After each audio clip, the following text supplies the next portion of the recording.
Hi guys, in this tutorial I'm going to show you how to turn off iCloud backup on iPhone running iOS version 14.1. So this is my iPhone device, so let's start. So first of all you have to open your settings app. So here is my settings app. Let me tap on this to open it. You can see guys it's opened. And also guys, let me show you first that I have iOS version 14.1 installed on this iPhone device. So let me tap on this general, and then let me tap on this about, and you can see guys here I have this software version. You can see I have iOS version 14.1 installed on this iPhone 10R. So let me go back again.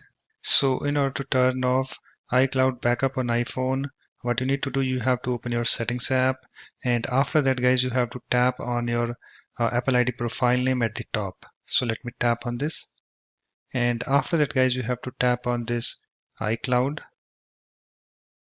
And you can see guys I have this iCloud screen opened, and after that guys you have to scroll down to this option, iCloud backup. You can see currently I have this option on, so just tap on this iCloud backup.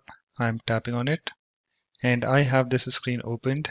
You can see here I have this iCloud backup and the toggle is currently turned on. And also guys, here I have this little message. Let's read that. Automatically backup data such as your accounts, documents, home configuration and settings when this iPhone is connected to power, locked and on Wi-Fi. You can also learn more about this feature by tapping on this learn more link. So in order to turn off iCloud backup, what you need to do, you have to tap on this toggle next to this iCloud backup and move this slider to the left. So let me tap on this, and you can see it's now turned off. After that you can close your settings app. So let me close that. So that's it guys. In this way you can easily turn off iCloud backup on iPhone running iOS version 14.1. So thanks for watching. If you like my videos, please support this channel by subscribing to it. Thanks. Bye bye.